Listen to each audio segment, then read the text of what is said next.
Gate with PS Parihar channel में आपका स्वागत है। आइए शुरू करते हैं और देख लेते हैं कि आज के समाचार पत्रों में विद्यार्थी जीवन से संबंधित कौन कौन सी सूचना है। आगे बढ़ने से पहले एक सूचना उन विद्यार्थियों के लिए जो विद्यार्थी बिहार शिक्षक बहाली भर्ती की तैयारी कर रहे हैं। वे सभी अभ्यर्थी चक्षु प्रकाशन की इस बेस्ट बुक को ले सकते हैं, जिसे आप लोग यहाँ पर देख सकते हैं। इसमें 2500 से ज्यादा बहुविकल्पीय प्रश्न दिए हुए हैं और उनकी पूरी की पूरी विस्तृत व्याख्या भी दी गई। बिहार शिक्षक बहाली का जो भी सिलेबस तैयार किया गया उसी के हिसाब से पुस्तक तैयार की गई है। इस पुस्तक में 2500 से ज्यादा ऑब्जेक्टिव प्रश्न तो दिए हुए हैं, साथ ही बहुत सारा डिस्क्रिप्टिव हिस्ट्री मटेरियल भी दिया हुआ है, जैसे आप लोग यहाँ पर देख सकते हैं। ये देखिए, समान अध्ययन के भाग में बहुत सारा जो बिहार का इतिहास है, बिहार का जीएस है, वो भी इस पुस्तक में कवर किया गया है। बिहार शिक्षक बहाली की बहुत सारी पुस्तकें आती हैं, जैसे यहाँ पर आप लोग हिंदी की पुस्तक देख रहे हैं जिसमें 2700 से ज़्यादा प्रश्न हैं, और ये संपूर्ण हिस्ट्री गाइड है जिसमें 2500 से ज़्यादा प्रश्न दिए हुए हैं और डिस्क्रिप्टिव हिस्ट्री मटेरियल भी है, और यहाँ पर ये इंग्लिश की बुक है। इन तीनों पुस्तकों की लिंक भी मैंने डिस्क्रिप्शन में उपलब्ध करा दी है, वहाँ पर जाकर के आप इन पुस्तकों को मंगवा सकते हैं। चलिए शुरू करते हैं और सबसे पहले बात करेंगे उत्तर प्रदेश लोक सेवा आयोग के धरना प्रदर्शन की और उत्तर प्रदेश लोक सेवा आयोग की सूचनाओं पर चर्चा कर लेते हैं। 10 दिनों में दूर होगी भर्ती की बाधा, भेज दिया जाएगा डाटा। यूपीपीएससी ने धरना देने पहुंचे ओवर एज हो चुके अभ्यर्थियों को किया आश्वस्त। उत्तर प्रदेश लोक सेवा आयोग कृषि प्राविधिक सहायक भर्ती 2013 में शामिल होने के बाद ओवर एज हो चुके 906 अभ्यर्थियों का डाटा 10 दिनों के भीतर उत्तर प्रदेश अधीनस्थ सेवा चयन आयोग को प्रेषित कर देगा। बृहस्पतिवार को आयोग में धरना देने पहुंचे अभ्यर्थियों को यूपीपीएससी की ओर से यह आश्वासन दिया गया है। यूपी ट्रिपल एस कृषि प्राविधिक सहायक के 3466 पदों पर भर्ती के लिए विज्ञापन तैयार हो चुका है, लेकिन यूपीपीएससी से 906 अभ्यर्थियों का डाटा प्राप्त न होने के कारण विज्ञापन जारी नहीं कर पा रहा है। दरअसल कृषि प्राविधिक सहायक भर्ती 2013 में त्रिस्तरीय आरक्षण का विवाद कोर्ट में चला गया था। हाई कोर्ट ने भर्ती ही निरस्त कर दी थी, लेकिन सुप्रीम कोर्ट ने हाई कोर्ट के आदेश पर रोक लगाते हुए भर्ती को हरी झंडी दे दी थी। साथ ही भर्ती में शामिल 906 अभ्यर्थियों को बाहर कर दिया था।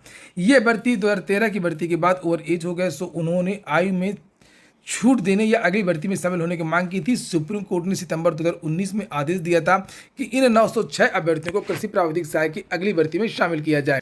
आगे यहाँ पर लिखा है कि डाटा भेजे जाने की मांग को लेकर के अभ्यर्थी बृहस्पतिवार सुबह 10:30 बजे आयोग के गेट नंबर 3 के सामने धरने पर बैठ गए। दोपहर 12 के आसपास 4 अभ्यर्थियों आशुतोष त्रिपाठी, ब्रजेंद्र पांडे, अमित शुक्ला और अभिनव मिश्रा को वार्ता के लिए बुलाया गया और उन्हें आश्वस्त किया गया कि 10 दिनों के भीतर डाटा भेज दिया जाएगा। आश्वासन मिलने के बाद अभ्यर्थियों ने धरना समाप्त कर दिया। अगली सूचना एलटी ग्रेड शिक्षक भर्ती की है। कल प्रतियोगी छात्र मोर्चा की तरफ से भी छात्र उत्तर प्रदेश लोक सेवा आयोग गए थे। कल मैंने इसके बारे में जानकारी भी दी थी, वही जानकारी यहाँ पर समाचार पत्रों में दी गई है। और विद्यार्थियों की 2 प्रमुख मांगे थी, एक थी एलटी ग्रेड 2018 की अवशेष श्रेष्ठता द्वितीय सूची और दूसरी मांग थी एलटी ग्रेड नई शिक्षक भर्ती। यहाँ पर लिखा एलटी ग्रेड शिक्षक भर्ती 2018 के तहत अवशेष श्रेष्ठता सूची से मेरिट में नीचे रह गए अभ्यर्थियों की चयन प्रक्रिया जुलाई के पहले हफ्ते तक पूरी कर ली जाएगी। अवशेष श्रेष्ठता सूची जारी किए जाने की मांग को लेकर के बृहस्पतिवार को आयोग में धरना देने पहुंचे अभ्यर्थियों को यह आश्वासन दिया गया। अभ्यर्थियों को बताया गया कि उत्तर प्रदेश लोक सेवा आयोग को अभ्यर्थन वापसी के लिए मिले प्रार्थना पत्रों की जांच की प्रक्रिया अंतिम दौर में है। जल्द ही अवशेष श्रेष्ठता सूची जारी की जाएगी। अभ्यर्थी लंबे समय से मांग कर रहे थे कि एलटी ग्रेड शिक्षक भर्ती 2018 के तहत अभिलेख सत्यापन की प्रक्रिया में जिन चयनित अभ्यर्थियों के शामिल न होने से सीटें रिक्त रह गई हैं, उनकी जगह अवशेष श्रेष्ठता सूची जारी करते हुए मेरिट में नीचे रह गए अभ्यर्थियों को चयन के अवसर प्रदान किया जाए।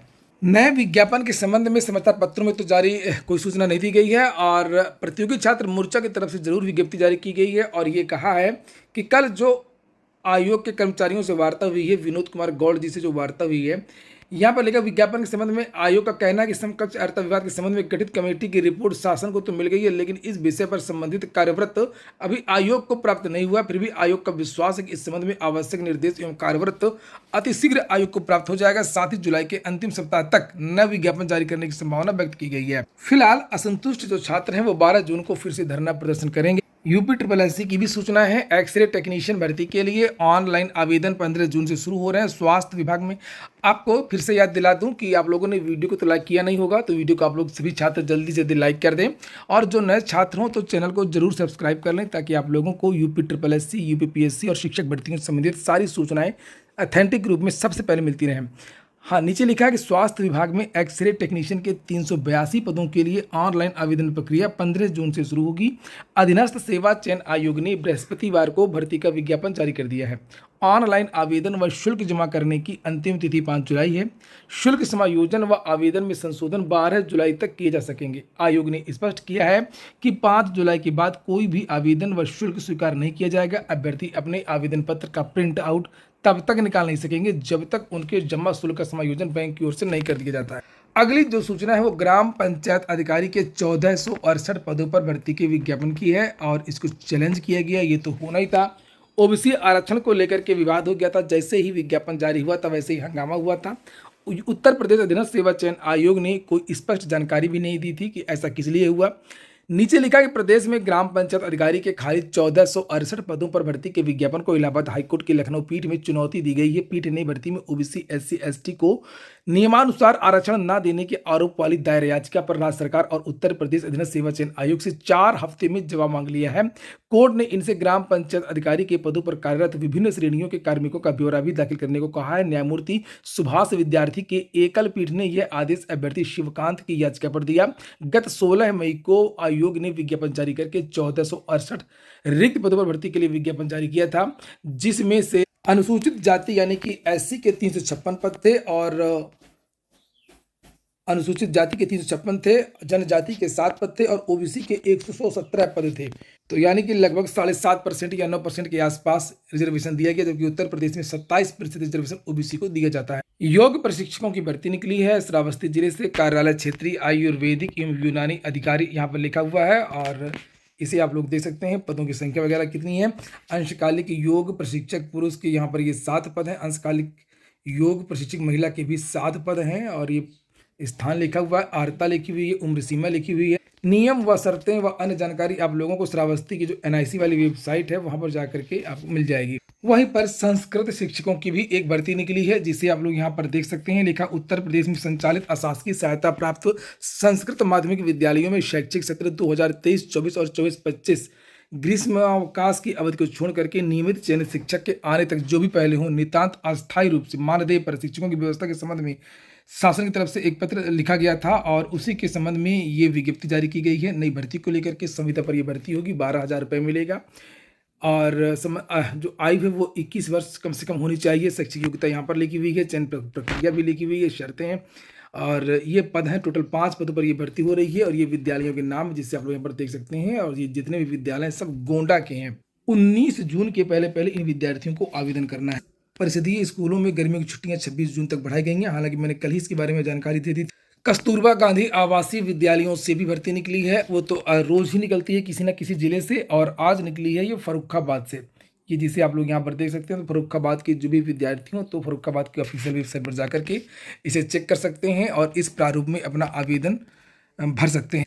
जो पद हैं वो अंग्रेजी शिक्षक के हैं, पूर्णकालिक है ये भी हिंदी शिक्षक के हैं, पूर्णकालिका शिक्षिका सामाजिक विषय और अंशकालिक शिक्षिका शारीरिक शिक्षिका। तो यहाँ पर ये अब कस्तूरबा गांधी आवासीय विद्यालयों में केवल महिलाओं की भर्ती होती है। अगली सूचना पुलिस भर्ती एवं प्रोन्नत बोर्ड की है और यहाँ पर एक भर्ती आनी है जिसका यहाँ पर नाम है उत्तर प्रदेश पुलिस रेडियो संवर्ग में कर्मशाला कर्मचारी के 120 पद इसमें होंगे। सहायक परिचालक के 1374 पद होंगे और प्रधान परिचालकों के 936 पद होंगे। 8 जून कल ये नोटिस जारी की गई है टेंडर के संबंध में। इन्होंने पहले भी टेंडर के बारे में परीक्षा एजेंसी को लेकर के एक विज्ञप्ति जारी की थी और यहाँ पर लिखा हुआ कि इसमें केवल एक ही एजेंसी ने आवेदन किया। ये देखिए, एक ही एजेंसी द्वारा निविदा प्रस्तुत की गई है। मात्र एक एजेंसी की निविदा प्राप्त होने के दृष्टिगत बोर्ड द्वारा इसको स्थगित कर दिया गया है, रद्द कर दिया गया और इन तीनों पदों पर भर्ती के लिए फिर से टेंडर ओपन किया गया है जिसकी लास्ट डेट 30 जून तक है।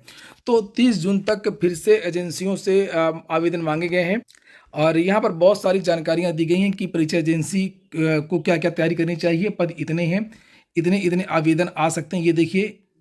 और ये जो परीक्षा है वो हाइब्रिड मोड पे होगी, वही कि OMR पर भरना होगा और पेपर जो आएगा वो कंप्यूटर पर आएगा, बायोमेट्रिक वगैरह होगी। बहुत सारी जो चीज़ें यहाँ पर लिखी हुई हैं। तो ठीक है दोस्तों, ये हो गया आज का वीडियो आपको अच्छा लगा हो तो वीडियो को लाइक कर दें। जिन छात्रों ने चैनल को सब्सक्राइब न किया सब्सक्राइब कर लें। पूरा वीडियो सुनने के लिए बहुत बहुत धन्यवाद।